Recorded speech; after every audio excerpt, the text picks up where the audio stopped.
Buenas noches, damas y caballeros. Bienvenidos a otro encuentro especial. Antes de comenzar, quiero saber quiénes me acompañan hoy. Comenten desde dónde están viendo y qué hora es por allá.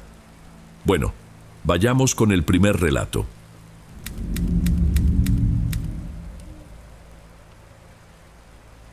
Creo que el punto en el que una persona decide dejarlo todo no llega con un estruendo, con una explosión. Para mí y para Eloísa, al menos, fue lo contrario. Fue el peso de un silencio que fue creciendo entre nosotros durante años, dentro de un departamento que apenas podíamos pagar, en una ciudad que no dejaba de hacer ruido. Nos mirábamos al final del día y ya no teníamos nada que decir. Era solo el cansancio.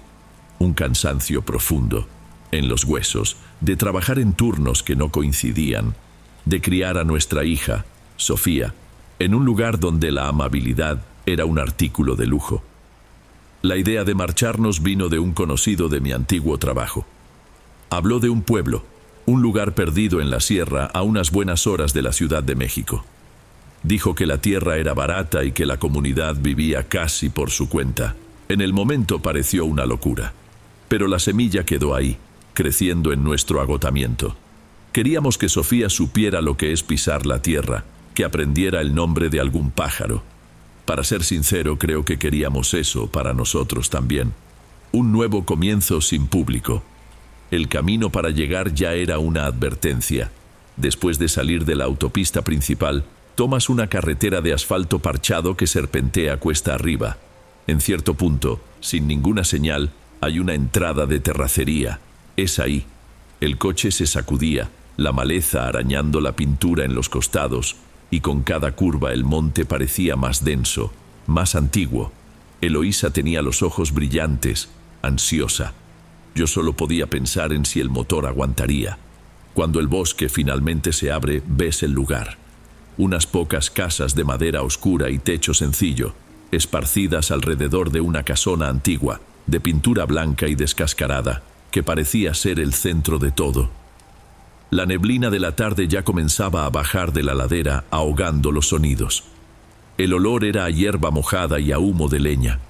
Era un silencio que no conocíamos, un silencio de verdad.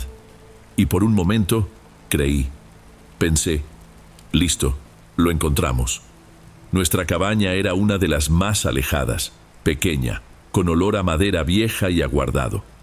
Pero desde la ventana de la cocina, solo veíamos el monte. Sin vecinos, sin bardas, sin postes de luz. La paz con la que habíamos soñado estaba ahí, casi se podía tocar. Y la gente, ahí fue donde la cosa empezó a parecerme extraña. Fueron de una amabilidad que me dio mala espina. El primer día, una señora apareció con un pan de elote todavía tibio. Al segundo, un vecino vino a ofrecerse para ayudar a partir la leña que nos habían dejado apilada. Todos sonreían, preguntaban, pero sus miradas nos medían. No sé explicarlo. A Eloísa le pareció maravilloso. Dijo que era el calor humano que faltaba en nuestras vidas. Yo solo sentía que estábamos siendo evaluados. El líder de la comunidad, ese al que todos respetaban, era el señor Amaro. Un hombre de unos 70 años, quizá más, delgado, de piel curtida por el sol y una barba blanca muy bien recortada. Caminaba despacio, con un bastón de madera lisa, y usaba un sombrero de palma de ala corta, incluso dentro de casa. Vino a visitarnos al tercer día. Eloísa preparó un café de olla al momento, toda emocionada. Sofía, que suele ser tímida, se quedó quieta en su regazo mientras él contaba historias sobre los animales del monte. Su voz era mansa, casi un susurro, pero tenía un peso que nos obligaba a prestar atención. No daba órdenes, solo hacía sugerencias. Hablaba sobre cómo la vida allí funcionaba con base en el equilibrio, en la ayuda mutua, en escuchar lo que la tierra pedía. Eloísa bebía cada palabra. Yo solo podía notar cómo su mirada pasaba por cada rincón de nuestra casa, como si hiciera un inventario. Aquí nos cuidamos entre todos y cuidamos nuestro suelo, dijo, mirándome directamente por primera vez. El suelo tiene memoria. Si uno pisa con respeto, él devuelve con abundancia. Fue después de eso que empecé a fijarme en los detalles de verdad. Los niños del pueblo jugaban juntos, sí, pero siempre en una zona designada, a la vista de algún adulto. No había correteos desordenados, ni gritos, parecía una obra de teatro. Un día Sofía quiso ir con una amiguita nueva a la orilla del arroyo que pasaba un poco adentro del monte. Ya iban a correr cuando la madre de la otra niña, una mujer llamada Iris, las detuvo. No levantó la voz, simplemente se agachó frente a las dos y dijo con una sonrisa serena: «Aún no, mis flores, dejen que el monte se acostumbre primero a su olor». La frase se quedó martillando en mi cabeza. ¿Qué demonios significaba eso? Cuando se lo comenté a Eloísa por la noche, se encogió de hombros. «Ay, amor, es solo su forma de hablar, cosas de gente que ha vivido toda su vida aquí. No tienes que analizarlo todo». Pero yo lo necesitaba. Porque no era solo la forma de hablar, era la forma en que se movían juntos, la forma en que los almuerzos de domingo en la casona comenzaban con un minuto de silencio con los ojos cerrados para armonizar el pensamiento. Era un silencio pesado, cargado. Sentía que no era el único allí fingiendo. Estaba siendo vigilado, y la peor parte era que mi esposa y mi hija se estaban convirtiendo en parte de la vigilancia. Empecé a caminar solo, a alejarme del pueblo en mis ratos libres, usando la excusa de que necesitaba hacer ejercicio. En realidad, estaba cazando, buscando cualquier cosa que probara que no me estaba volviendo loco, y la encontré. Primero fueron los símbolos, unas espirales extrañas, con 3 puntas saliendo del centro, como si fueran raíces o ramas. Estaban tallados en árboles más alejados, cerca del arroyo, y pintados en algunas rocas grandes con una tinta oscura, medio rojiza. Cuando le pregunté a un vecino qué eran, sonrió y dijo que era la firma de la tierra. Una firma. La confirmación de que algo estaba terriblemente mal llegó un martes por la noche. Había ido a ayudar a reparar una cerca en el cobertizo comunitario y se me hizo tarde. El sol ya se había ocultado y la oscuridad era completa solo con la luz de mi linterna. Cuando regresaba, pasé por detrás de la casa de una de las familias, los Quirós, y escuché voces bajas. Apagué la linterna por instinto y me escondí detrás de una pila de leña. El hijo de ellos, un muchacho de unos 16, 17 años, estaba arrodillado en la tierra húmeda. El padre estaba de pie frente a él, y la madre a un lado, de brazos cruzados. No había enojo, no había gritos. Eso fue lo que más me asustó. El señor Quirós hablaba con una calma escalofriante.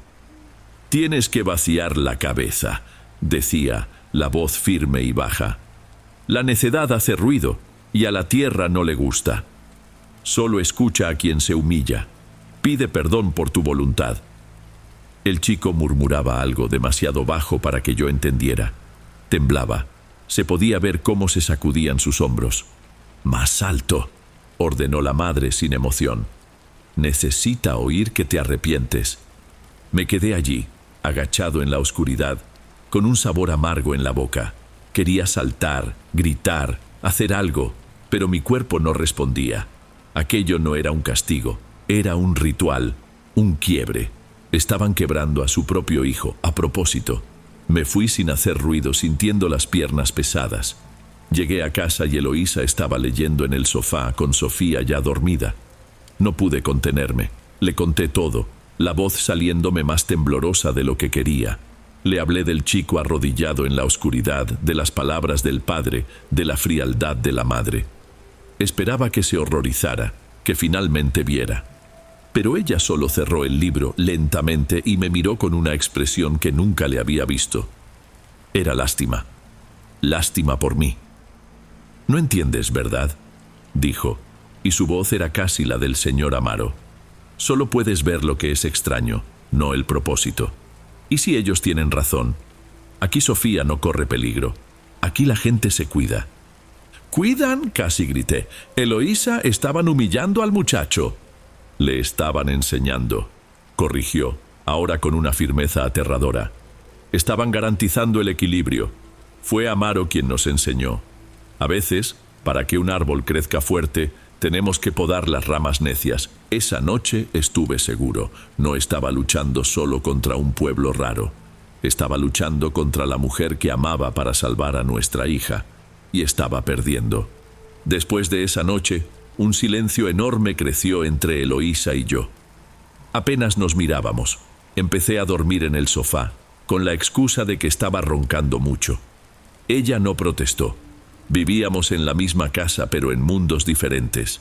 Su mundo estaba lleno de propósitos, de certezas susurradas por Amaro. El mío era un pozo de miedo. La gota que derramó el vaso. El momento en que supe que ya no había vuelta atrás. Fue un sábado por la tarde. Eloísa llegó del huerto comunitario con el rostro iluminado. Una expresión que no le veía en años. Se sentó frente a mí en el porche y tomó mis manos. El gesto fue tan inesperado que retrocedí por un instante. Tuve una plática con el señor Amaro, dijo, la voz llena de una emoción que me revolvió el estómago. Dijo que Sofía, ella tiene una energía especial, una luz que la tierra reconoce. Me quedé quieto esperando. En la próxima luna llena habrá una ceremonia especial, una bendición. Y me dio el honor. Hizo una pausa, con los ojos llorosos. El honor de preparar a nuestra hija para recibir esa bendición. Preparar. Esa palabra pesó en el aire. Sabía que no podía demostrar nada. Forcé una sonrisa. Asentí con la cabeza. Dije que era genial. Pero, en ese instante, lo único que pasaba por mi mente era el rostro de aquel chico arrodillado en la oscuridad. ¿Qué significaba preparar a una niña de 6 años? Al día siguiente volví a salir, pero esta vez tenía un destino. Seguí el rastro de los símbolos en los árboles, adentrándome en el monte de una forma que nunca había hecho. El aire se fue volviendo más denso, más frío. Había un punto en que los pájaros se callaban. Fue entonces que sentí el olor. Un hedor húmedo, penetrante. Una mezcla de tierra removida y algo más. Algo vagamente metálico, como a carne vieja. Y entonces vi el lugar. No era un claro natural. Parecía que los árboles habían sido forzados a crecer hacia atrás, abriendo un círculo casi perfecto. En el centro había una roca grande y plana, oscura y manchada, rodeada de piedras más pequeñas, todas marcadas con esa misma espiral. El silencio allí era diferente. Era un silencio que pesaba, que observaba. No necesité nada más. Tuve la certeza absoluta de que ese era su altar, el lugar de la tal bendición. Regresé a casa antes de que se pusiera el sol. Eloísa cantaba en la cocina mientras preparaba la cena. Sofía dibujaba en el suelo de la sala. Las miré a las dos y entendí que ya no podía contar con mi esposa. Su amor por ese lugar, por la promesa de paz, era más grande que el miedo. Y ese amor iba a costarnos a nuestra hija. Esa misma noche, empecé a planear nuestra huida. Solo la mía y la de Sofía. La idea dolía como un hueso roto, pero la imagen de esa roca oscura en medio del monte era todo lo que me movía. Planeé todo para la noche de la celebración mensual, una semana antes de la luna llena. Era la única noche en que estaba seguro de que todo el pueblo estaría encerrado en la casona durante horas, entonando sus cánticos extraños. Pasé los días anteriores fingiendo una normalidad que me enfermaba. Mientras Eloísa separaba hierbas para la tal preparación de Sofía, yo, en secreto, arreglaba una mochila. Documentos, el poco dinero que teníamos, una botella de agua y el ajolote de peluche raído de mi hija, el animalito sin el que no dormía. El resto, fotos, ropa, herramientas, lo dejé atrás. Eran solo cosas. Había estacionado nuestra camioneta un poco más lejos, en una curva del camino de terracería, escondida por unos helechos altos. El tanque estaba lleno. El motor, revisado por mí mismo de madrugada, a escondidas. Todo listo. A la hora acordada, esperé a que las luces del pueblo se apagaran una por una y que la voz colectiva del canto comenzara a subir desde la casona. Era un sonido grave, monótono, que parecía hacer vibrar el aire mismo. Fui al cuarto de Sofía. Dormía, con el rostro sereno. Mi plan era tomarla en brazos, envuelta en su cobija, y simplemente salir. Desaparecer. Pero cuando toqué la perilla de la puerta de su cuarto, la puerta se abrió desde adentro. Eloísa estaba parada allí, en la oscuridad. Por un segundo, me quedé helado. Se acabó, pensé. Va a gritar. Pero no gritó. Su rostro estaba mojado por lágrimas silenciosas y sus ojos desorbitados por un pavor que nunca había visto en nadie. Sus manos temblaban y en una de ellas sostenía una pequeña navaja de podar. La dejó caer al suelo como si quemara. Era un miedo puro, sin espacio para nada más. Sostenía una pequeña linterna, la luz ahogada por un pañuelo. «Sé lo que vas a hacer», susurró con la voz rota. «Espérame». No le pregunté qué la hizo cambiar de opinión. No quería saber los detalles de lo que Amaro le había pedido. Bastaba ver su estado para entender que era algo monstruoso. Algo en la preparación de nuestra hija la había hecho despertar para siempre. Ella se movió primero. Yo tomé a Sofía, que ni se inmutó, pesada y tibia contra mi pecho. Cada paso en el piso de madera parecía hacer un ruido absurdo. El canto que venía de la casona parecía empujarnos, un recordatorio constante del tiempo que no teníamos. Corrimos agachados por la oscuridad de nuestro propio patio. El frío de la noche cortaba, pero la adrenalina me mantenía caliente. Llegamos a la camioneta. El clic de la puerta al abrirse pareció un estruendo en el silencio. Entramos. Puse a Sofía acostada en el asiento entre nosotros. Eloísa temblaba tanto que apenas pudo cerrar su propia puerta. Giré la llave. El motor protestó, tosió una vez y arrancó. Y en ese instante, el canto en el pueblo se detuvo. Silencio total. Lo sabían. Pisé el acelerador sin pensarlo. La camioneta rechinó las llantas en la tierra y aceleré en la oscuridad, solo con la memoria del camino y la luz débil de la luna que se colaba entre las hojas. Detrás de nosotros, el silencio que venía del pueblo era la cosa más aterradora. Era un silencio que juzgaba. El bosque parecía haber despertado. No era solo mi imaginación, mi paranoia. Eloísa también lo sintió. Me agarró del brazo, con los nudillos blancos. El camino que había memorizado parecía incorrecto. Las curvas más cerradas, los árboles más cerca. Ramas gruesas se arrastraban por el techo con un sonido rasposo y rítmico. No era la maleza rozando por casualidad. Eran dedos largos e insistentes buscando una rendija. «¡Vuelve!». Un susurro vino desde afuera de mi ventana. Era la voz de Eloísa. Pero la Eloísa de verdad estaba a mi lado, con el rostro bañado en lágrimas, abrazando a nuestra hija. «¡No escuches!», dijo con la voz entrecortada. «No mires para atrás». Entonces, en una curva, un tronco enorme bloqueaba el paso. Un tronco que no estaba allí esa tarde. Sé que no estaba. Frenar era imposible. Giré el volante con todas mis fuerzas, metiendo la camioneta en el monte. El carro se sacudió violentamente con el sonido de metal abollándose y ramas rompiéndose. No sé cómo, pero logré volver al camino justo después. Seguí acelerando. Era solo el miedo lo que me hacía seguir acelerando. No sé decir por cuánto tiempo conduje así, luchando contra el camino que se deshacía frente a mí. Pero entonces, de repente, el traqueteo se detuvo. Las llantas encontraron la lisura del asfalto. Salimos. La carretera estatal estaba ahí, vacía, grisácea bajo la luz de la madrugada que comenzaba a nacer. El bosque quedó atrás, un paredón oscuro y silencioso en el retrovisor. No celebramos, no dijimos una palabra. Yo solo seguí conduciendo hacia lo más lejos que pude.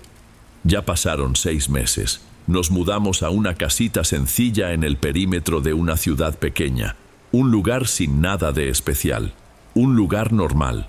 No hablamos de lo que pasó. Es un acuerdo mudo. Intentamos vivir como si esos meses hubieran sido una pesadilla que terminó cuando despertamos. Pero ninguna noche de sueño borra aquello. Ese silencio antiguo entre Eloísa y yo regresó. Pero ahora es un silencio diferente. Un silencio lleno de lo que vivimos allá. Ayer estaba mirando por la ventana de la cocina, viendo a Sofía jugar en nuestro patio minúsculo, un pedazo de pasto ralo. Estaba agachada, muy concentrada, y tarareaba una melodía baja y repetitiva, uno de los cánticos del pueblo. Sentí un escalofrío al instante. Salí para ver qué estaba haciendo. Había juntado pequeñas ramitas y piedritas, y con ellas, en la tierra, dibujaba formas. Eran espirales con 3 puntas saliendo del centro. Me agaché a su lado y le pregunté con la voz más calmada que pude encontrar: «Hija, ¿qué es eso que estás haciendo?». Sofía me miró con la inocencia de sus 6 años, una leve sonrisa en el rostro, y dijo la cosa más natural del mundo: «La tierra me lo pidió».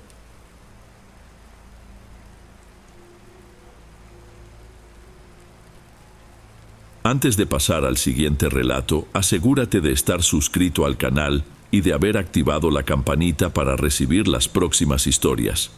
Aprecio mucho tu compañía y tu apoyo hace toda la diferencia. Bueno, sigamos.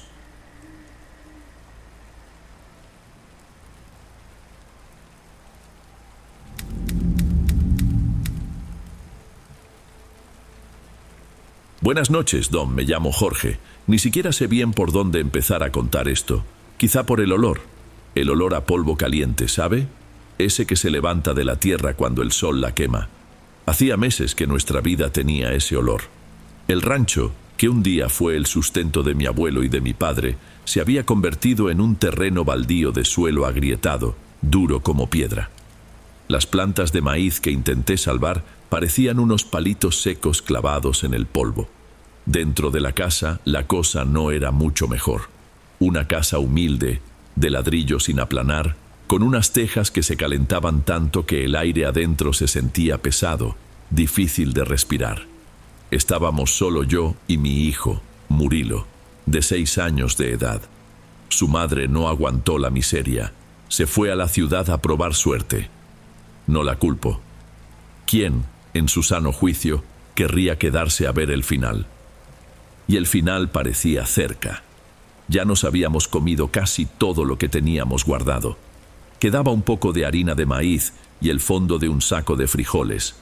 El hambre de uno, de adulto, pues uno la engaña como puede, bebe agua, se ocupa. Pero el hambre de un niño, eso es diferente. Es un silencio que grita.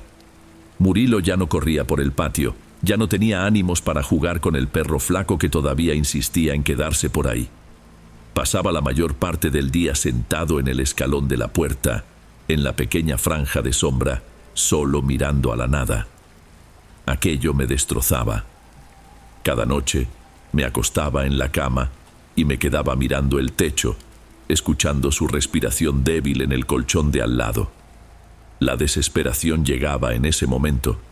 Es algo que empieza en la boca del estómago, una opresión que sube hasta la garganta. Pensaba en irme, tomar al niño y probar suerte en otro lugar. ¿Pero ir a dónde? ¿Con qué dinero? Yo miraba aquel horizonte sin una sola nube y solo sentía sequedad, por dentro y por fuera. No había a dónde correr. Y ese era mi miedo. No era la muerte. Era tener que ver a Murilo apagándose poco a poco, justo frente a mí. Estaba acorralado. Y una persona acorralada, sin esperanza, hace cualquier cosa. Fue en una de esas noches, unas 2 después de haber dividido el último puñado de frijoles con Murilo, que todo cambió. El aire estaba quieto, caliente hasta el punto de sofocar. Yo estaba afuera, sentado en los escalones, porque dentro de la casa era imposible estar. El silencio era total, hasta los grillos parecían haberse rendido. Fue cuando lo vi. Una figura viniendo por la brecha, una silueta oscura moviéndose lentamente en el polvo. Mi primer instinto fue entrar y cerrar la puerta con llave. Nadie andaba por ahí a esa hora de la noche. Pero me quedé sentado, observando. Conforme se acercaba, vi que era un hombre. Un tipo mayor, vestido con ropa oscura, de una manera que no encajaba con nuestro lugar. Parecía un vendedor, o uno de esos viajantes de antes. Se detuvo frente a mí cerca de alambre de púas y se quitó el sombrero, abanicándose el rostro. «Buenas noches, amigo. Parece que la lluvia se ha olvidado de este pedazo de tierra, ¿no es así?». Su voz era tranquila, incluso un poco cansada. Yo solo asentí con la cabeza. sin saber qué decir.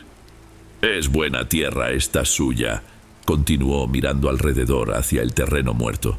«Solo está sedienta, muy cansada». Me miraba de una forma extraña, una mirada que parecía que te leía por dentro. Me levanté, desconfiado. «¿Qué se le ofrece por acá? No tenemos nada que ofrecer». Él esbozó una pequeña sonrisa que no llegó a sus ojos. «Yo no vine a pedir, vine a ofrecer». Metió la mano en el bolsillo del saco y sacó un paquetito de tela. De adentro, sacó 5 veladoras de cera oscura, casi negra. 4 eran iguales y una era un poco más gruesa. «Vine a traer la lluvia de vuelta a su milpa, Jorge». Me quedé helado al escuchar mi nombre. Yo nunca había visto a ese hombre en mi vida. «¿Cómo sabe mi nombre?» «Conozco su lucha», dijo ignorando mi pregunta. «Y sé que haría cualquier cosa por el niño». Extendió las veladoras en mi dirección. «Es simple, va a clavar una veladora en cada esquina de su terreno y va a esperar. Esta quinta», señaló la veladora más gruesa, «la enciende dentro de la casa. Es para darle suerte, para iluminar la nueva vida que va a comenzar». Me quedé mirando aquellas veladoras, luego la oscuridad de mi casa, donde Murilo dormía. Una parte de mí quería correr de allí, pero la desesperación era mayor. ¿Qué más podía perder? «¿Y qué quiere a cambio?», pregunté con la voz apenas audible. El hombre sonrió de nuevo, se puso el sombrero y se dio la vuelta. «Solo que acepte mi regalo», y con eso comenzó a caminar de regreso por el mismo camino por el que vino, desapareciendo en el polvo y la oscuridad. Esa misma noche no pude dormir, me quedé mirando las veladoras sobre la mesa. Parecía una locura, cosa de gente desesperada, y yo estaba desesperado. Antes de que el sol pensara en salir, tomé las 4 veladoras y fui a la milpa. La tierra estaba fría bajo mis pies. Clavé una en cada esquina del terreno, exactamente como el hombre había dicho. La quinta, la más gruesa, la dejé en la mesa de la cocina. La encendí, y su llama era extraña. Parecía que no echaba humo, solo ardía firme, anaranjada. Pasé todo el día esperando una señal, lo que fuera, y nada. El sol fue el mismo, el calor fue el mismo, y el olor a polvo seguía ahí. Cuando cayó la noche, ya me sentía un completo idiota. Había caído en el cuento de un loco. Me acosté en la cama, exhausto, y fue entonces cuando la oí. Primero, un viento fuerte, que silbaba en las rendijas de la ventana. Después, el ruido. Un aguacero tan violento que parecía que el cielo se estaba cayendo sobre la casa. Una lluvia que vino de la nada, sin aviso. Al día siguiente la tierra era otra. Un barro oscuro, vivo, con olor a vida. En menos de 3 días, los brotes de maíz rasgaron el suelo con una fuerza que nunca había visto. En una semana, el maizal ya me llegaba a la cintura. En 2, apenas podía ver el otro lado del terreno. Creció un maíz frondoso, de un verde tan oscuro que parecía azulado. Las mazorcas eran pesadas, perfectas. La primera vez que Murilo y yo comimos elotes cocidos de esa cosecha, fue una fiesta. Él comía con un gusto, sonriendo, con toda la cara sucia. Me sentí el mejor padre del mundo, pero con el tiempo empecé a notar algo. El maíz era dulce, pero tenía un sabor de fondo. Un sabor a tierra húmeda, con un toque amargo, como a óxido. No era malo, solo raro. A Murilo no parecía importarle. El agua del pozo, que se había secado hacía meses, volvió, pero no volvió limpia. Yo sacaba la cubeta y salía un agua oscura, casi negra, con una fina capa de algo aceitoso por encima. El perro no la bebía, pero las plantas de maíz parecían adorarla. Cuanto más las regaba con esa agua, más crecían. Fue en esa época que Murilo comenzó a dibujar. Tomaba pedazos de carbón del fogón y dibujaba en el piso de cemento de la cocina. Siempre eran dibujos del maizal, hileras y más hileras de plantas de maíz, todas idénticas. Y en medio siempre había un monigote de palitos, muy alto, con los brazos largos que casi le llegaban al suelo. «¿Y ese quién es, hijo?», le pregunté un día señalando el dibujo. Me miró con esos ojos de niño que no saben mentir. Es el amigo de la milpa, él cuida el maíz. Los vecinos del pueblo, claro, notaron el cambio. Pasaban por la brecha y se quedaban mirando con la boca abierta aquel maizal que había brotado de lo imposible. Algunos me felicitaban, pero con una mirada de desconfianza. Don Antenor, el dueño de la tienda, me preguntó qué tipo de abono había usado. Yo solo me encogí de hombros, dije que fue suerte, que la lluvia llegó en el momento justo. Sabía que no me creía, pero tampoco preguntó más. Poco a poco, la gente dejó de pasar por aquí. La abundancia había llegado, pero junto con ella vino un silencio extraño, una soledad que no conocía. La abundancia, al final de cuentas, no llena el alma. Comíamos, el estómago se sentía pesado, pero una hora después ya parecía que teníamos un hueco por dentro. Y el maizal, el maizal. De día, era solo una plantación demasiado grande, pero cuando el sol comenzaba a bajar, las cosas cambiaban. Las sombras de las plantas de maíz parecían estirarse más de lo debido, se movían de una forma extraña, incluso sin una gota de viento. Yo sentía todo el tiempo que estaba siendo observado. Lo de Murilo también empeoró. Pasaba horas hablando solo, de cara al maizal. Ya no era solo un monólogo de niño. Hacía pausas como si estuviera escuchando una respuesta y a veces se reía en voz baja. Una tarde yo estaba en la cocina y oí su vocecita viniendo del patio. No, él no sabe, papá está triste nada más, él cree que fue suerte. Me acerqué a la ventana despacio. Estaba de espaldas, hablando con las plantas. Sentí un escalofrío espantoso. ¿Cómo podía saber lo que yo pensaba? El amigo de la milpa le estaba contando cosas, mis secretos. La confirmación de que había cometido la peor estupidez de mi vida vino en una de las pocas veces que necesité ir al pueblo a comprar queroseno. En la tienda de don Antenor encontré a don Ramiro, un viejo que apenas salía de su casa, conocido por los cuentos que contaba. Me tomó del brazo, con una fuerza que no esperaba de esos huesos, y me llevó a un rincón. «Muchacho», dijo con la voz ronca y baja, «cuidado con esa suerte que brota demasiado rápido de la tierra». «¿De qué habla don Ramiro?», pregunté, haciéndome el desentendido.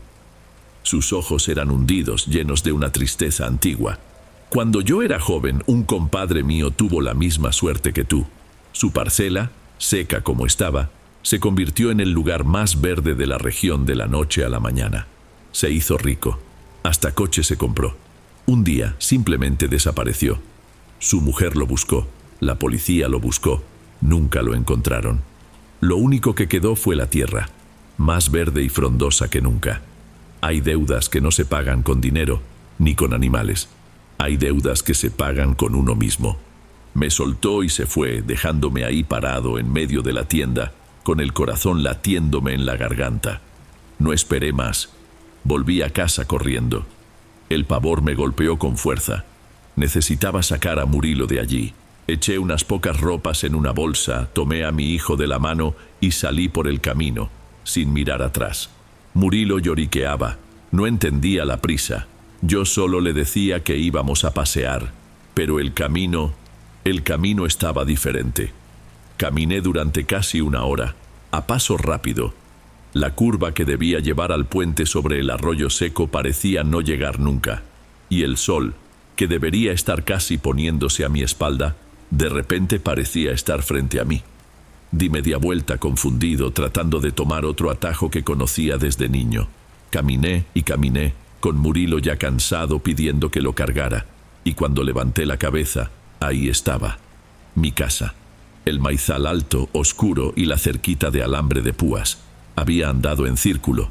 Lo intenté de nuevo hacia el otro lado. El resultado fue el mismo. Era como si todos los caminos de aquel lugar se hubieran torcido sobre sí mismos para escupirme siempre de vuelta al punto de partida. Derrotado me detuve frente a mi propiedad. Miré el maizal, que parecía burlarse de mí con su verde imposible. Miré la ventana de la cocina y vi, allá adentro, la llama solitaria de la quinta veladora. Firme, inquebrantable. Fue cuando entendí. Aquella tierra ya no era mía. Yo no era el dueño de aquella abundancia. Yo era parte de ella. Era el guardián, el prisionero. Cuando ya no tienes nada que perder, te nace un coraje extraño, el coraje de un animal acorralado. Si la tierra no me dejaba salir, entonces el problema estaba dentro de la casa. Miré de nuevo la ventana, aquella llama solitaria y terca, la veladora. Todo había comenzado con las veladoras. Quizá terminaría con ella. En mi cabeza, la lógica era simple. Si apagaba esa llama, el trato se deshacía. Entré a la casa dando un portazo. Murilo, que estaba sentado en el suelo, se encogió, asustado por mi forma de actuar. No le hice caso. Fui directo a la mesa de la cocina. La veladora estaba ahí, sobre un platito de metal. Después de tantas semanas, apenas había disminuido su tamaño. La cera oscura parecía intacta. Respiré hondo y soplé con toda la fuerza de mis pulmones. La llama ni siquiera tembló. Se quedó ahí, perfectamente inmóvil como una pintura. Soplé de nuevo y de nuevo. Nada. Era como soplar contra una pared. El pánico comenzó a subirme por la nuca. Intenté apagarla con los dedos, pero conforme mi mano se acercaba, en lugar de calor, sentí un frío extraño que no dejaba que la mano se aproximara. «Déjala quieta, papá». La voz de Murilo sonó llorosa desde el rincón de la sala. Al amigo no le gusta que muevan su luz. Me dio una rabia ciega, algo que me hizo no pensar, contra el amigo, contra el viejo, contra mí mismo. Tomé el platito con la veladora y lo levanté, listo para aventar aquello al suelo y hacerlo 1000 pedazos. En el instante en que mi brazo se alzó, todo cambió. El ruido del maizal afuera, que era un susurro, se convirtió en un rugido dentro de mi cabeza. Las paredes de la cocina parecieron disolverse en sombras y, de repente, ya no estaba en mi casa. Estaba en medio de la milpa, de noche, rodeado por plantas de maíz altas como muros que formaban una jaula a mi alrededor. Oí el grito aterrorizado de mi hijo, lejano, como si viniera de otro mundo. Y entonces la voz del viajero resonó por todas partes, tranquila, casi decepcionada. «Te di una luz para tu nuevo camino, Jorge. ¿Por qué insistes en volver a la oscuridad?» «Esto no es vida», grité a la nada, a las plantas. «Esto es una prisión». Hubo un momento de silencio llenado solo por el ruido de las hojas, tan fuerte que parecía que me iba a quedar sordo. Y la voz regresó, ahora con un tono que era pura y fría explicación. «Entendiste mal. La veladora no es para iluminar tu casa. La veladora eres tú. Es tu alma, quemándose lentamente para alimentar esta tierra. Mientras esté encendida, el maíz crecerá fuerte, y solo se apagará cuando ya no quede nada tuyo para quemar». La visión se deshizo. En un parpadeo, estaba de vuelta en la cocina, con el brazo levantado, sosteniendo el platito. El sudor me corría por el rostro. Murilo lloraba, encogido en el rincón, y frente a mí, la llama, inmóvil, constante. Entendí que no había escapatoria. Ese fuego era yo, y estaba siendo consumido. Eso fue hace casi un año, y mi vida hoy se resume en una única tarea: mantener esa llama encendida. Construí una pequeña caja de vidrio para ella, una especie de cúpula, para que ningún viento, ningún descuido, apague mi sentencia antes de tiempo. La ironía es que ahora protejo con mi vida lo mismo que me está matando. Vivimos en la abundancia. La despensa está siempre llena con la harina que hago del maíz, pero cada bocado parece tener un gusto a algo que está mal. Lo peor no es eso, lo peor es Murilo. Casi ya no hablamos. Él juega solo, siempre en silencio, y nunca más dibujó al amigo de la milpa. A veces lo sorprendo mirándome de una forma extraña, una mirada que no es de hijo a padre. Es la forma en que uno mira a un árbol enfermo, a un animal que está muriendo. Él sabe. El niño no entiende los detalles, pero lo siente. Me mira y sé que lo siente. Siente que su padre se está apagando. Lo salvé del hambre del cuerpo, pero lo condené a verme consumir, a alimentarse de mi propia alma. Cada noche, después de que se duerme, me siento en la silla de la cocina y me quedo mirando la veladora. Es mi vigilia. Ya no veo solo una llama. Veo las cosas que estoy perdiendo. Intento recordar cosas y se me escapan. El recuerdo del rostro de mi madre ya es una mancha. El sonido de la risa de Murilo, un eco lejano, el calor del sol en la piel. Apenas puedo recordar cómo era. Todo está siendo quemado, lentamente, para mantener ese maizal en pie. Escribo todo esto no sé bien por qué, quizá solo para que alguien lo sepa, para que la historia no se pierda junto conmigo. La veladora ya ha disminuido. Ha perdido tal vez un dedo de su altura original. No parece mucho para casi un año, pero para mí, que la observo cada noche, es como ver la vida de uno escurriéndose de a poco. Y me pregunto qué será peor: el día en que la llama finalmente se extinga, o el miedo constante de saber que cuando eso suceda la tierra volverá a tener hambre y buscará otra alma desesperada para encender la próxima veladora.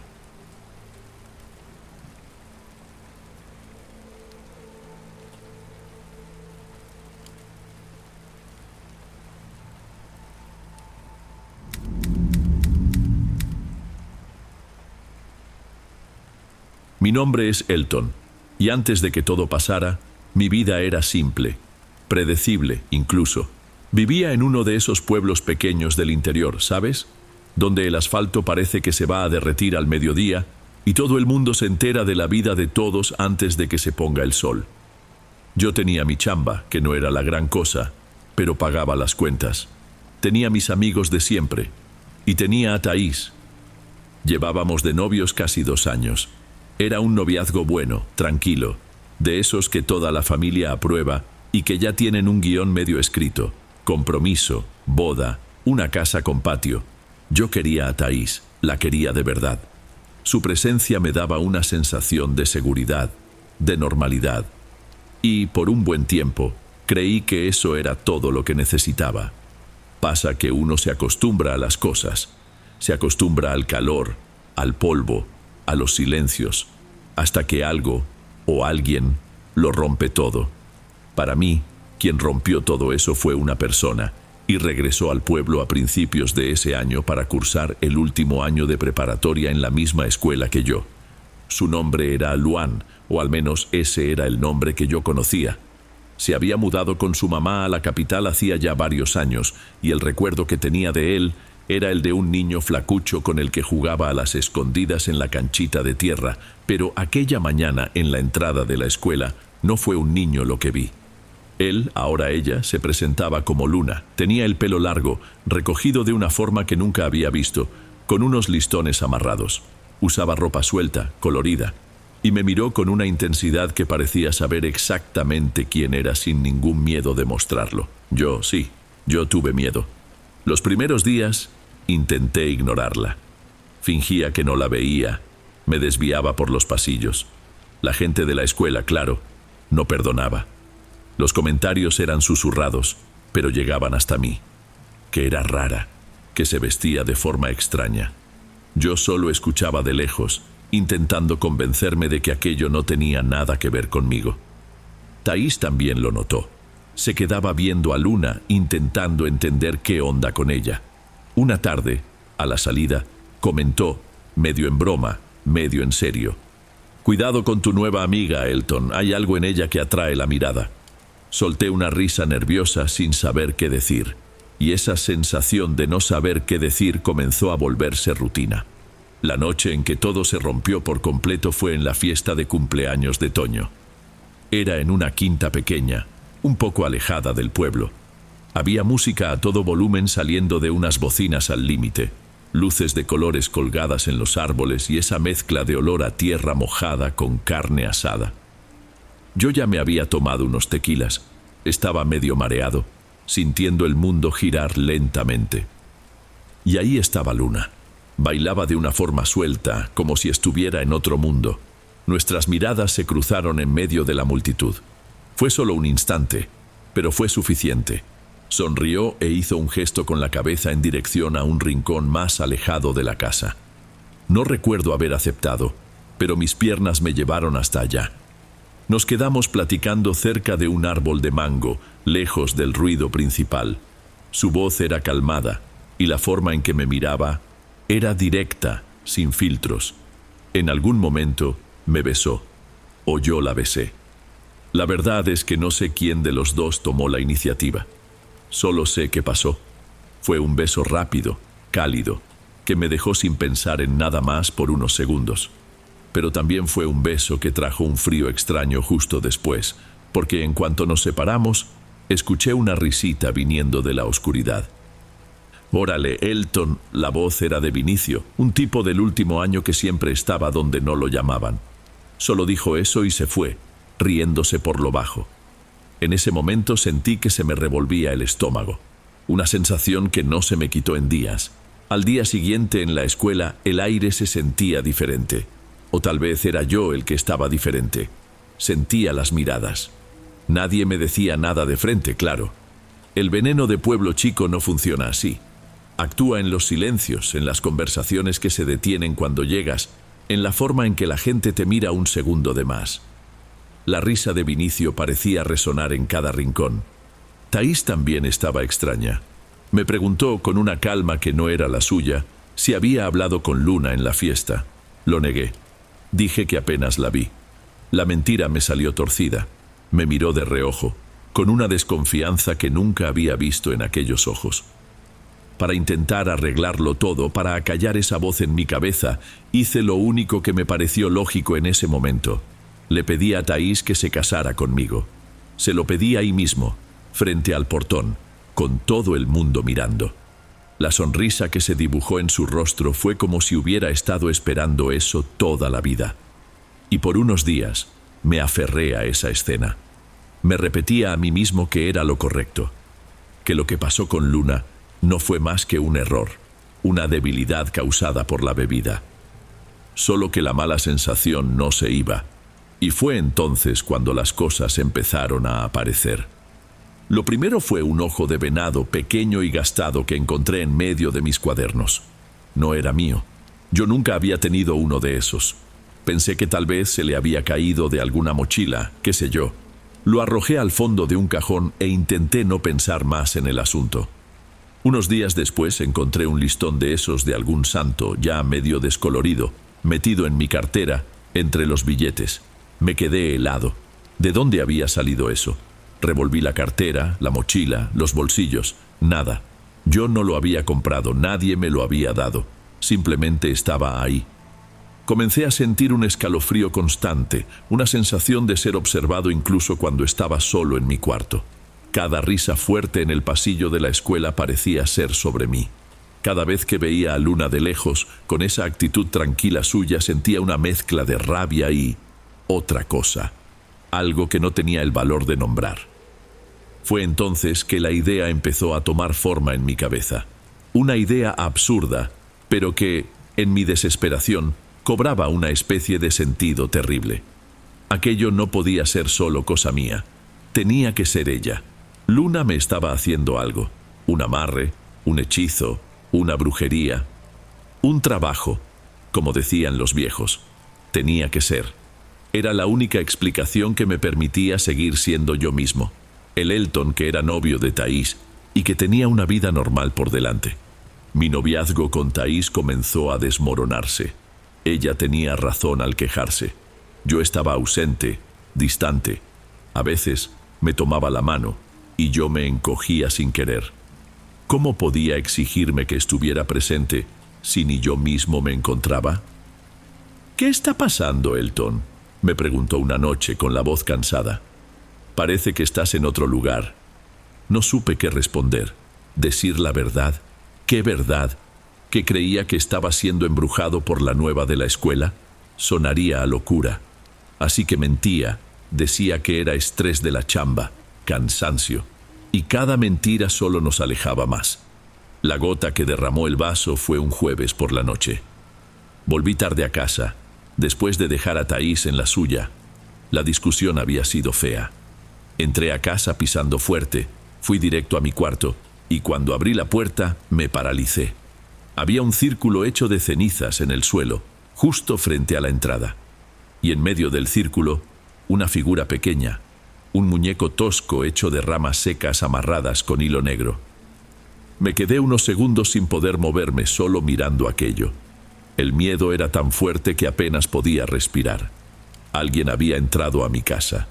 Alguien había llegado hasta la puerta de mi cuarto. En un impulso, tomé un recogedor y la escoba y barrí todo aquello, temblando tanto que casi lo tiro. Lo llevé al fondo del patio y lo arrojé, lo más lejos que pude. Revolví el cuarto, miré debajo de la cama, dentro del closet. No había nada más, pero la mala vibra se quedó impregnada en la habitación. Ya no podía negarlo, necesitaba ayuda. Al día siguiente, en lugar de ir al trabajo, fui a casa de doña Odette. Era una señora que vivía al final de una calle de tierra, en una casita con un portón bajo y un jardín lleno de plantas que yo no conocía. Su casa siempre tenía un olor fuerte a hierbas y a café recién hecho. Ella era una curandera. Mi abuela siempre decía que tenía buena mano para curar el quebranto y el mal de ojo. Me recibió en silencio, con una mirada que parecía ver a través de uno. Le pedí que me ayudara. Le dije que creía que me habían hecho algo. Mi voz salió entrecortada. Me hizo sentarme en una silla de madera, tomó un vaso con agua y una rama de ruda. Pasó la rama por mi cuerpo, de la cabeza a los pies, mientras murmuraba unos rezos que no entendí. El agua en el vaso, según ella, comenzó a burbujear. «Hay algo malo cerca de ti, muchacho», dijo al final con voz grave. «Pero el mal que te aflige no viene de lejos. Viene de un espíritu que tú mismo alimentas.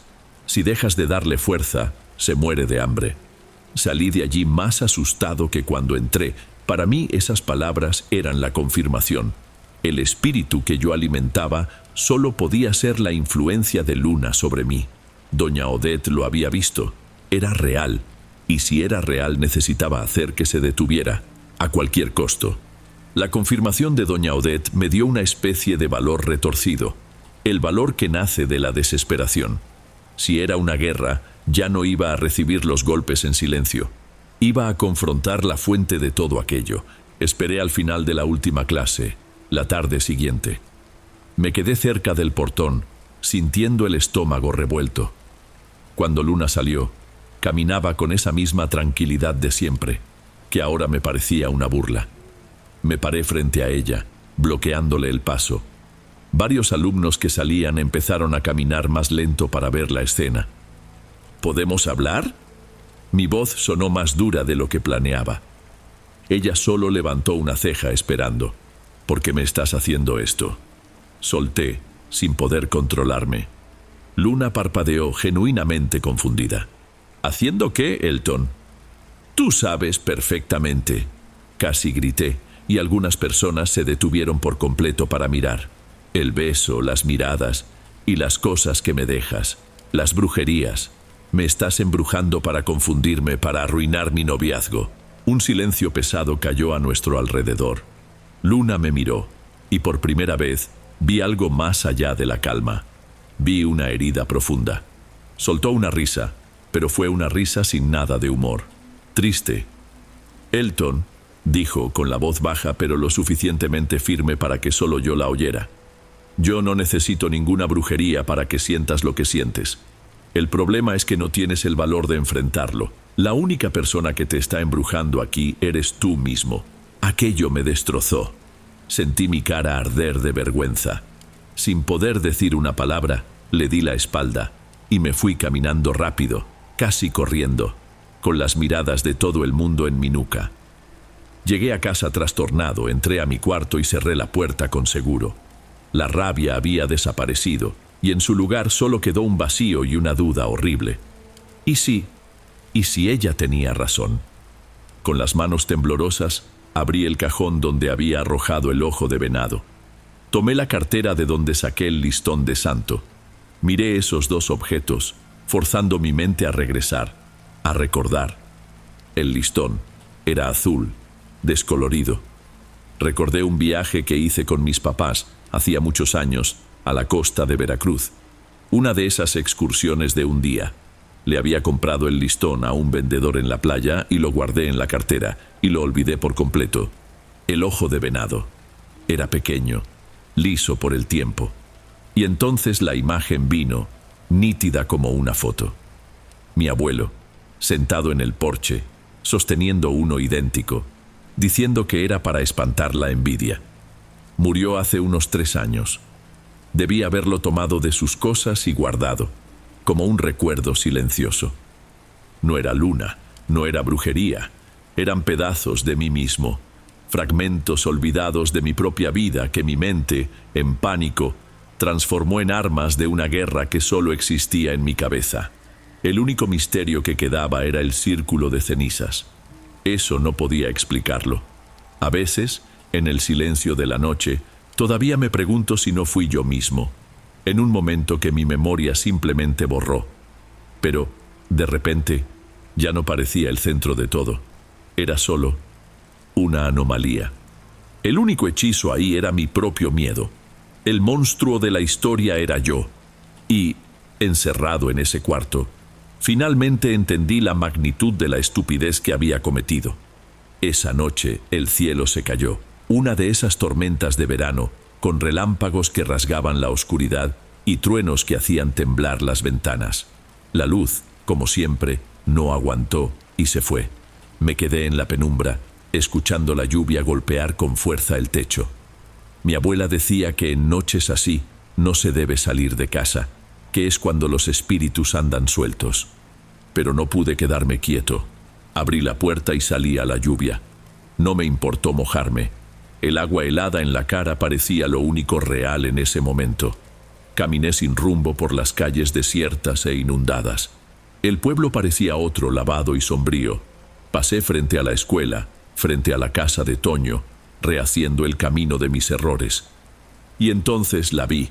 Luna estaba parada cerca de la cancha de básquet del barrio, empapada por la lluvia, con la ropa pegada al cuerpo. Estaba simplemente ahí, mirando la tormenta, tranquila. Parecía que me estaba esperando. Mi primera reacción fue dar media vuelta, huir.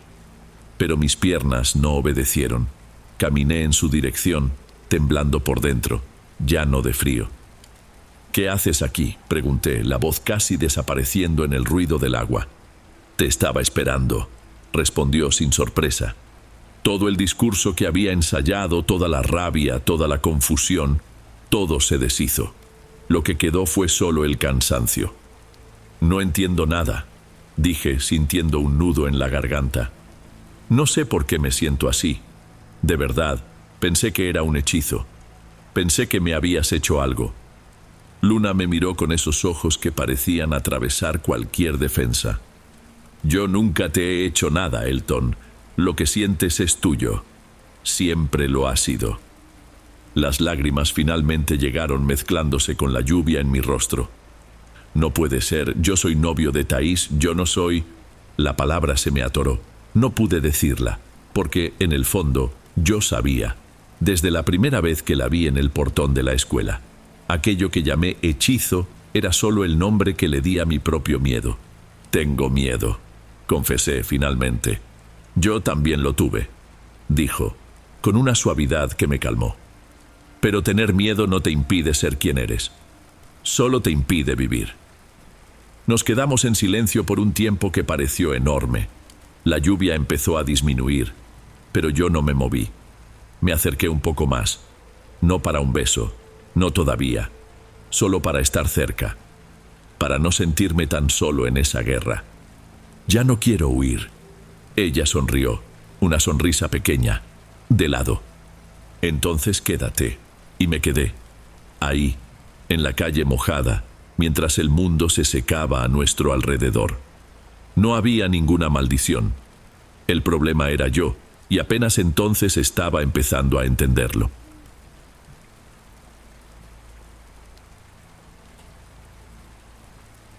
Bueno, amigos, estos fueron los relatos de hoy. Espero de corazón que les hayan gustado. Subo nuevos videos todos los días y me dará mucho gusto verlos en los próximos. Ahora en la pantalla les dejo otros 2 buenos videos que seguro les encantarán. Un abrazo de Dom y nos vemos por allá.